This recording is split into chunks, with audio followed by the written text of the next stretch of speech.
The Tennis Gambling Podcast on the Sports Game Podcast Network is brought to you by Modern Fantasy. Sign the pro code SGPN to get 50% deposit bonus up to 1K. We're also brought to you by Rhythm. So we're crushing college football in the NFL with Rhythm. Get your starting free trial today. Sportsgames.com, RATHMM. And welcome, everybody, to the Tennis Gambling Podcast here on the Sports Game Podcast Network. It is currently Thursday night, roughly 11:30 p.m. Eastern Time on October 31st. I'm your host, always, Scott Reichel, once again going solo for this pod. Time to get into the quarterfinal matches here in Paris. We're going to break down all four matches taking place on Friday. But before that, do want to recap what happened last week for the round of 16 with the lock and dog picks, and then we're going to recap what happened in all the matches in general. Starting off with the lock and dog picks, unfortunately not good. Pretty brutal beat there for the lock. We had Mannarino team total over 12.5 at plus 104. Love the value, and he choked. Simply put, he lost the first set. 7-5 happens, competitive. We thought it'd be a close match. Then he ended up breaking, and he was serving for the set at 6-5. Had two set points at 40-15. On his own serve, he choked him. Then he ended up leading 5-3 in the tiebreak, and he choked that too. So Mannarino had a couple golden chances to win a set, and at that point, we're basically automatically going to win. And then, unfortunately, Mannarino fell apart. He imploded, and you ended up seeing Thompson go wall mode as Mannarino ended up losing, and he landed 11.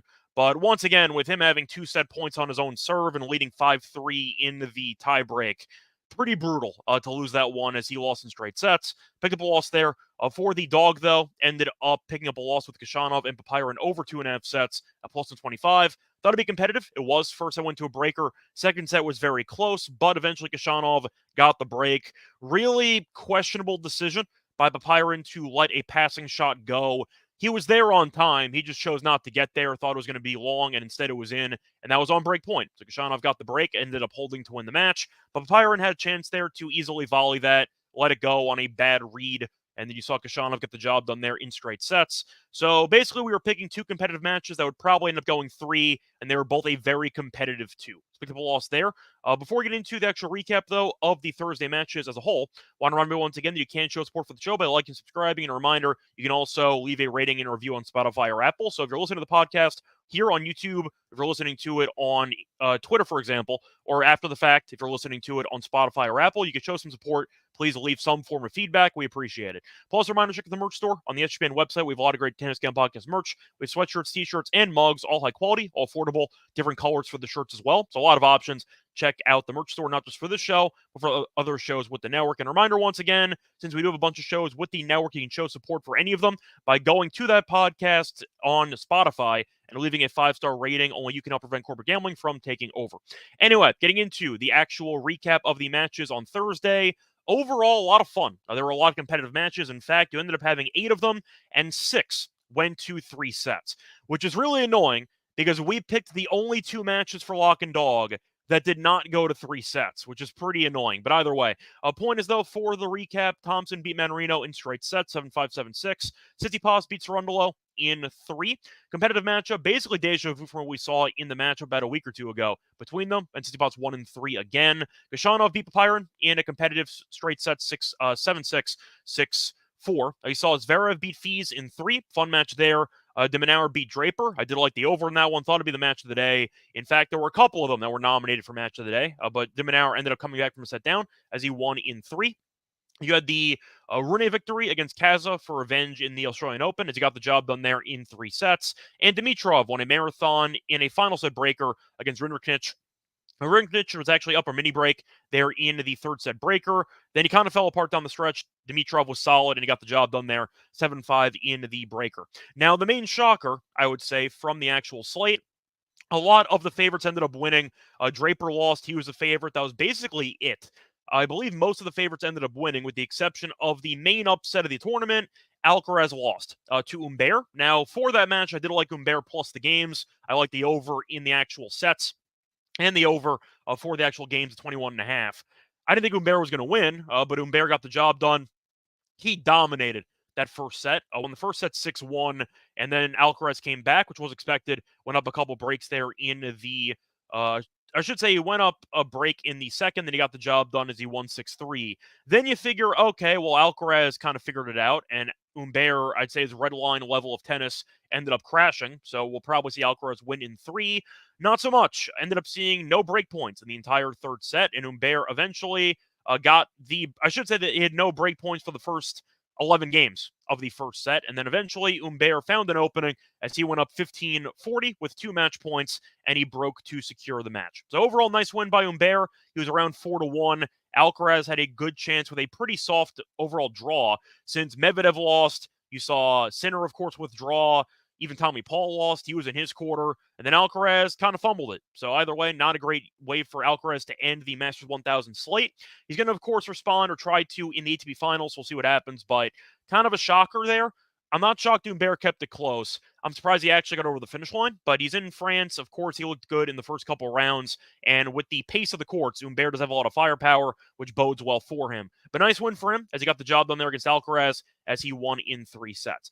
Besides that, though, thinking if there's anything else that's worth actually talking about for the slate, not really. Once again, a lot of drama. I thought it was a pretty fun overall card. Once again, a bit tilting that the 2 plays we gave out were the only 2 matches that did not go to 3 sets. But either way, it was a lot of fun tennis on the card. And I thought it was pretty weird again because they showed I'm trying to remember what match it was in. Was it the Tsitsipas match? The Thompson? I don't remember. But one of the matches showed a replay of Rublev smashing up his knee again with his racket. I don't know what the context was. I had the volume off, but that popped up once again, which I thought was kind of weird. They just jumped to a slow motion replay of Rublev just destroying his knee, and I don't know what prompted it. I had the volume off, so once again, I have to at least acknowledge it. But yeah, I thought that was kind of weird to randomly pull footage of. Besides that, my main, I'd say, takeaway or my main rant from the overall, I'd say, tennis channel coverage. Brief rant, I'm going to get into it quickly. Does anybody else have any ad funds? Like, are we only going to see the same 2-3 commercials every time? Take a drink every time you see the La Roche-Posay commercial on Tennis Channel, if you know what I'm talking about. That commercial is on probably 2 times every commercial break. They got to find some other companies to invest advertisement revenue because it's driving me nuts. You got to find another commercial. La Roche-Posay is all over the place and it has to be stopped. Want to mention that? It's all over the place. I just can't stand it. Anyway, point is, getting into the actual preview of the matches for Friday. Before we do that, though, I want to remember once again that we're brought to you by Onyx Fantasy because they have a lot of great items on their pick menu. And a reminder that you can also use a lot of different sports for your entries. They have the NFL, college football, MLB, MMA, NBA, NASCAR, and more. I remember I mentioned that I liked the Stroud lower completions in that on that Thursday night game. That got there never in doubt as Stroud was running for his life the entire game. Point is, though, for the upcoming slate, what the hell is on the upcoming slate at this point? I got to figure out what I even want to do. Getting into the card here for week 9. You know what? I'll keep fading terrible players. Give me Bryce Young higher half an interception in that game against the Saints on Sunday. Anyway, a point is, though, when you do make an account, a reminder that you can use the promo code SGPN to go on special pick and first time deposit offer for up to 1K in bonus cash. So once again, special pick and a first time deposit offer up to 1K in bonus cash. And a reminder that you can also use Boostober, which is upon us. You can get a bunch of extra profit boosts and much more. You can do specials and boosts on Reflex entries. And a reminder, use the promo code SGPN when you do sign up. Welcome back, everyone, to the Tennis Gambling Podcast. Just finished recapping what happened on Thursday. Now it's time to get into the matches here for Friday. Starting off with the first match on the slate, you have Tsitsipas against Zverev, which is a pretty interesting match to start the card with because that sounds like a pretty good one. Now, for the actual matchup, Zverev is a pretty decent favorite. He's around minus 245 on the money line. You have Tsitsipas at around plus 205. For the spread, 2.5 for Zverev as the favorite. The over-under for games is around 23.5. For the set spread, Tsitsipas to win a set is minus 160. Zverev to win in straight sets is plus 130. And the over 2.5 sets is plus 125.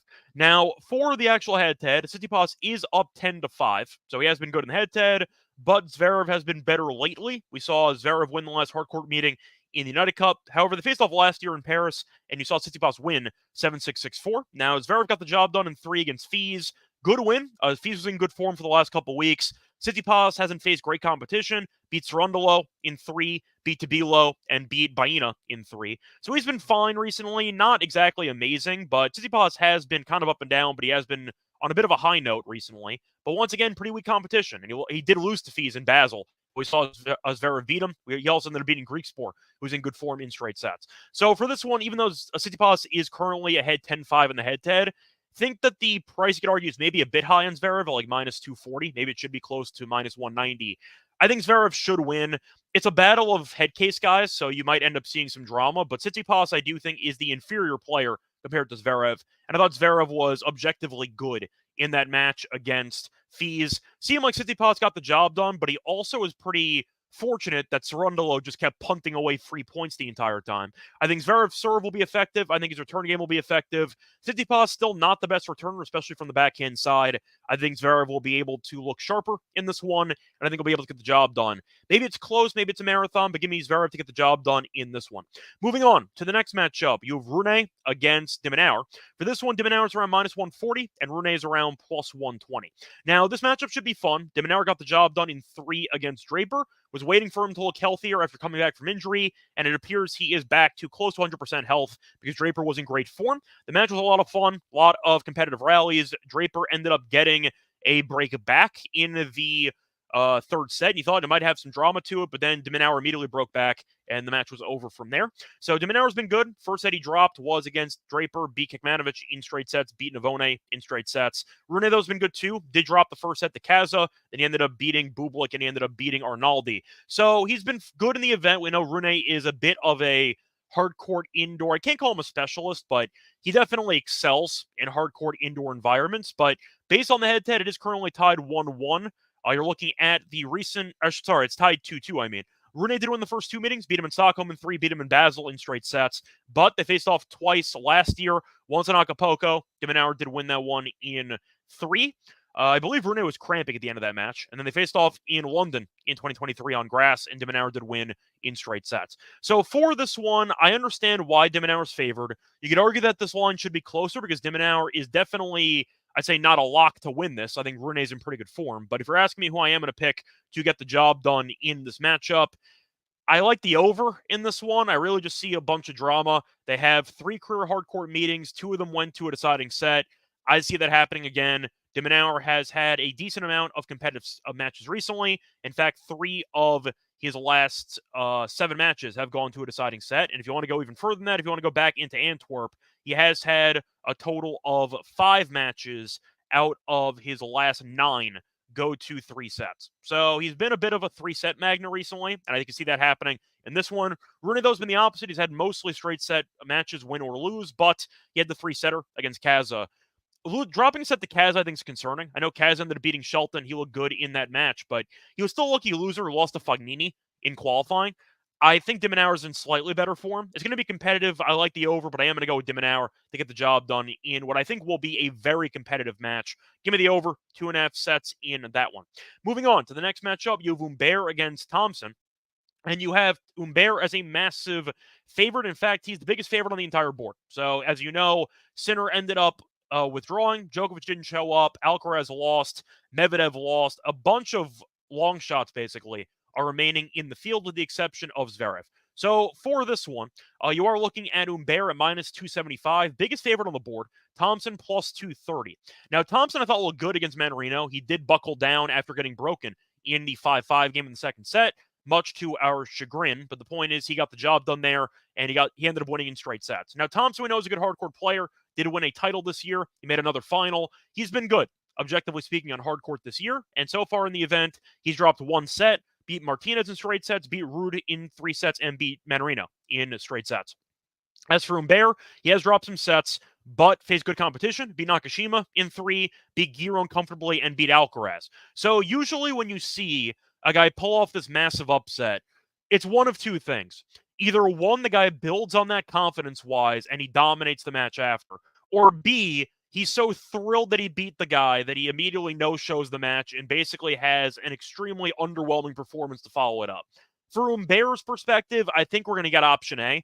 We know that it's in France, so the crowd support's in his favor. He's a very, very good hardcourt indoor player. He won a couple titles this year, could have won another one, did lose to Fees in the final, had a match point there. Point is, though, I think Humbert is a solid player, and I think he's better than Thompson. However, Thompson is currently 1-0 in the head-to-head. Face-off this year, actually, in Cincinnati, fast-paced court as well, and Thompson did win that one in 3. Humbert, though, wasn't in great form during the summer, and appears that he's kind of regained some of that form. I think it should be fun. Maybe a breaker in there. Don't maybe mind the over. But I think Umber's going to win. I think that he'll be able to use the, I'd say, crowd to his advantage. I know that Thompson got by against the crowd with Manarino being involved in the last round. But even in that match, he had a couple moments with the crowd where he was annoyed that they were cheering his faults, for example. I thought that was something that might cause him to unravel. We know Thompson can mentally, let's just say, be a little bit inconsistent at times, and I do think that his mental fragility can cause some problems for him as this match progresses. But give me Umber to get the job done in what I think should be a fun but competitive, I'd say, straight set win. Give me like a 7-6, 6-4 in that one. And moving on to the last match on the card, probably there are a lot of good matches here, to be fair. The Umber Thompson one, most people might not pay attention to. That should be fun, though. But you have Khachanov and Dimitrov, you have de Minaur and Rune, and you have Tsitsipas against Zverev. So based on the overall reputation of both guys, I think Tsitsipas-Zverev would be the match of the day. But based on current form, that Khachanov-Dimitrov match is pretty good. And for this one, you have Dimitrov at minus 140. You have Khachanov at plus 120. Now, Khachanov looked good against Papyron. He had a couple marathon matches to start in the tournament. Then he ended up beating Papyron in a competitive straight set win on Thursday. As for Dimitrov, he ended up having a war against Rinderknech and a war against Echeverry in the first two rounds. So fatigue could be an issue because he was the late match on the card, and now he has to play again. So for this one, the reason why Dimitrov is favored is because he's currently 4-0 lifetime against Khachanov. Faced off once in Marseille this year, so they faced off in France already, and Dimitrov did win that one back in February. You saw them face off in Shanghai last year. Dimitrov won 7-6, 6-4. Faced off in this event in 2021. Dimitrov did win in 3. And they faced off in Vienna in 2020. Dimitrov won that one in straight sets. Now, Khachanov been great, though. We saw him win a title. We saw him in Almaty. We saw him lose in the final in Vienna. And we've seen him look good in Paris, beating the likes of Perricard, beating O'Connell, and beating Papyron. Now, Dimitrov, once again, has been a bit vulnerable, but he has been winning, so that counts. I think you're looking at a guy who is, once again, in solid form, but Khachanov been dangerous. And I guess the argument that I have here, how much do I want to buy into the head-to-head? Because based on the fatigue and based on the overall, it's a eye test, I think Khachanov has been the better player so far in this event. Now, do I think that's going to continue in this matchup? I don't know. I don't want to lay this price with Dimitrov. I think if I was going to go with Dimitrov, I would take him to win in 3 because I see it being a competitive matchup either way. And despite Dimitrov winning all 4 head-to-head meetings, 2 of the last 3 did not end in straight sets. So they have been competitive before.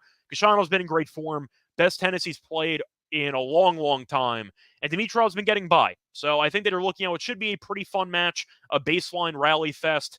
Give me the over in this one, and I will go with the dog to keep it interesting, but mostly the over in this matchup. Anyway, that's going to wrap it up for the preview of the quarterfinals. Now it's time for the lock and dog picks, but remember, once again, they were brought to you by, going in order here, Rhythm, because Rhythm is the number one AI-powered sportsman platform that will provide bettors of all levels the ability to build custom predict miles and seconds, get predictions on money lines, spreads, totals, and props. Build your own model, copy one of the top 4 models on the leaderboard, air press, build a model for me. Rhythm will give you predictions on every game in seconds, and they'll also a bunch of stats, trend analysis, and even more betting insights for you. Rhythm actually did go 24-3 in their props for opening night of the NBA. Reminder, though, you can claim your 7 free trial today by going to sportsgames.com, Rhythm, sportsgames.com, RATHMM. We're also brought to you by BetUS. BetUS has been around for more than 30 years. You get easily depositing crypto, get online fast payouts, and you can also, once again, use the link that we have. Use the link, sportsgamepodcast.com/BetUS, promo code SGPN, to send you BetUS, America's favorite sportsbook.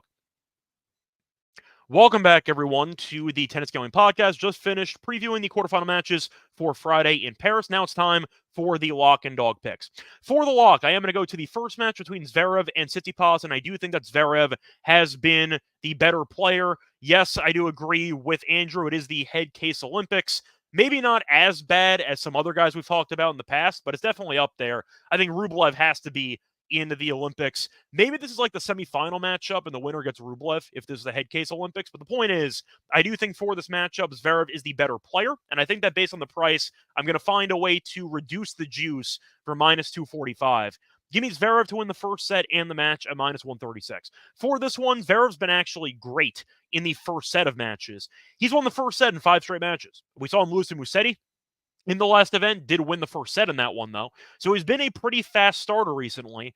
Tsitsipas, not so much. Saw him lose the first set to Cerundolo. He has lost the first set in 3 of his last 4 matches. I think Zverev will get a lead in this one, and I think he'll be able to hold on to get the job done here at a good price. But Zverev faced off against good competition.